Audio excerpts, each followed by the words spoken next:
Reflexiones Reavivados. Reflexiones basadas en nuestro estudio diario del Reavivado por su palabra. Yo soy Elias Gómez.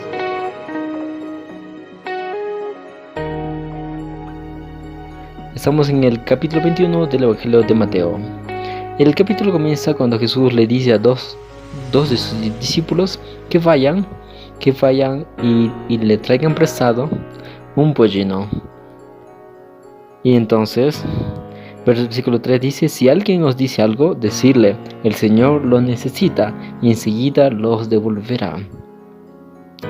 Es decir, cuando vayan a la aldea y quieran prestar al pollino, y el dueño del pollino le pregunta: ¿y para qué quieren? ¿Para qué y para dónde que lo quieren?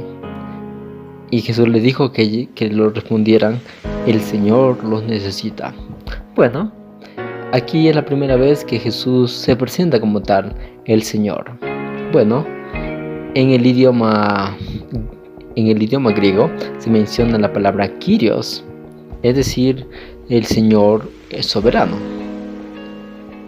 En otras palabras, Jesús se presenta como el Señor, el soberano.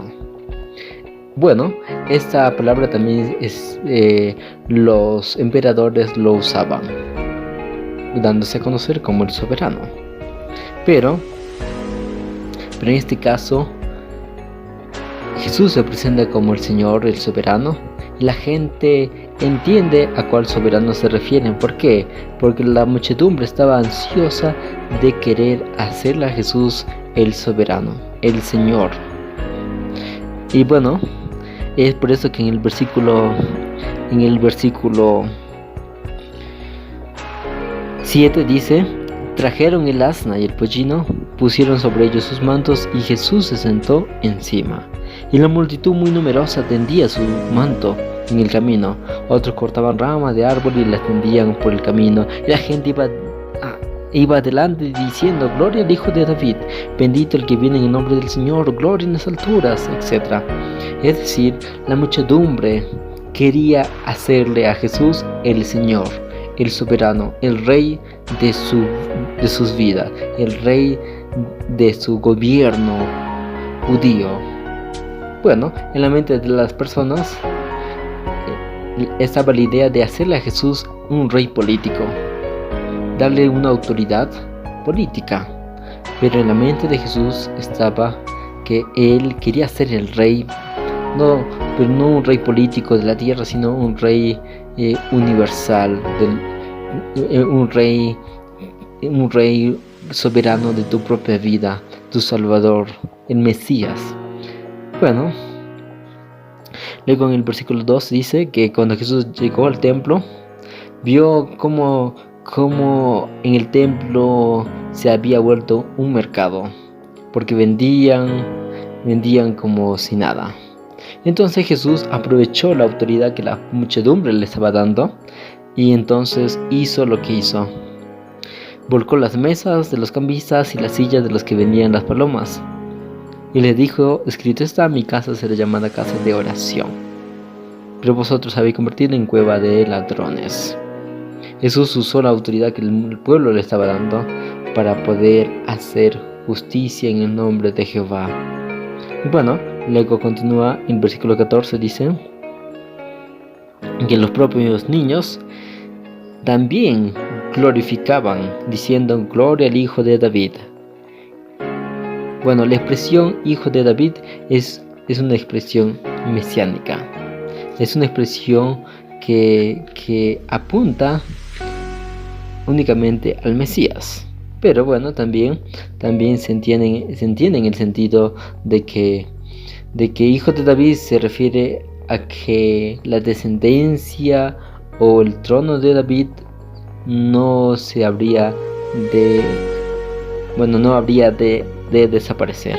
Pero aquí se cumple en un sentido mesiánico.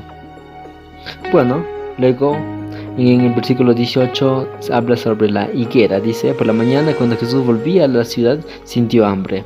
Vio una higuera que estaba en el camino, y Jesús quería comer de esa higuera, pero vio que no tenía fruto.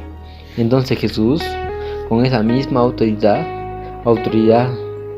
dice a la higuera, le dice a la higuera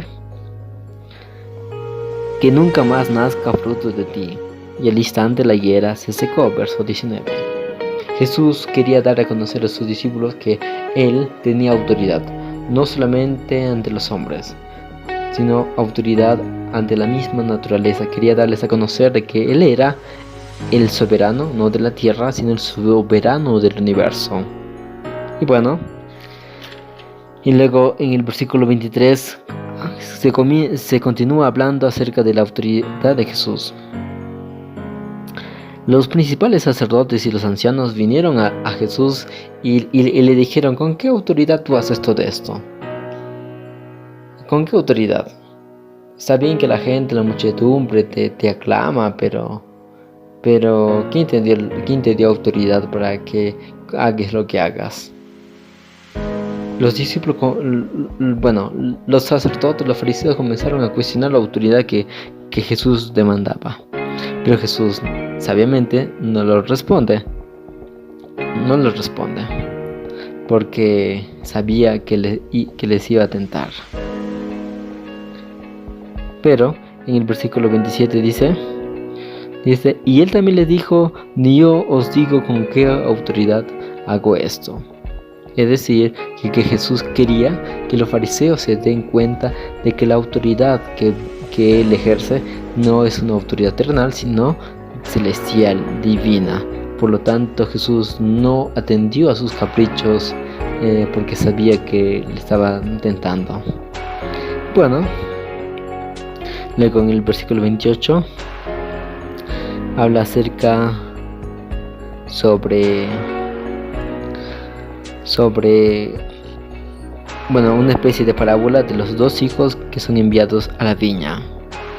Aquí hay algo interesante, ¿no? De que se presenta el caso de dos personas. Uno que se le es encomendado una labor. Al inicio dice no, pero luego hace la labor. Luego es el caso de otra persona que es encomendado una labor. Al inicio dice sí voy a hacer, pero al final no lo hace. Al fin y al cabo Jesús le dice: ¿cuál de los dos hizo la voluntad? Obviamente el que dijo primero no iré, pero al final sí va. Un dato interesante, ¿no? Porque esto refleja el parecer de los fariseos. Los fariseos en un inicio dijeron que sí iban a adorar a Dios, que sí iban a seguir sus caminos, que alaban al Dios Todopoderoso, pero al final no cumplen lo que predican, no cumplen lo que ellos mismos enseñan. Por lo tanto, no hacen la voluntad de Dios. En cambio, los gentiles al inicio no querían saber nada, pero ahora lo hacen porque descubrieron en Jesús alguien que tenía una autoridad realmente verdadera. Luego en el verso 33 al 46 se habla acerca de los labradores malvados. La parábola comienza diciendo: oíd otra parábola. Un propietario plantó una viña y la rodeó de una cerca. Cavó en ella un lugar, edificó una torre, la arrendó a unos labradores y se fue lejos. Aquí el propietario es Dios mismo. Y los labradores son las personas. Y la viña, lugar, es la tierra, ¿no? La tierra. Resulta de que el propietario intenta recuperar su territorio, pero resulta que no lo logra. Mandó a uno, a otro, pero nada, a tal punto que envió a su propio hijo para recuperar la viña. Pero estos labradores dijeron: vamos a matar al hijo del propietario y de esa manera no habrá heredero. Bueno, Jesús en el versículo 42 explica algo de esto. Dice: la piedra que desecharon los edificadores vino a ser la piedra de esquina. El hijo que fue desechado por los labradores es Cristo mismo. Cristo mismo. Verso 43. Por tanto os digo que el reino de Dios será quitado de vosotros y será dado a gente que rinda su fruto. Bueno, hasta aquí hemos visto que Jesús intenta mostrar una autoridad no meramente terrenal, sino una autoridad divina, celestial. Los fariseos, los judíos no entendieron esto. Ahora el evangelio habría de ser dado ya no al Israel terrenal, sino al Israel espiritual, la misma iglesia, la iglesia adventista del séptimo día. Ahora nosotros tenemos la misión de reconocer la autoridad de Cristo y proclamar su evangelio. Bien, eso fue el Revivado por su palabra. Un abrazo, que Dios te bendiga, que tenga la paz del cielo. Chao.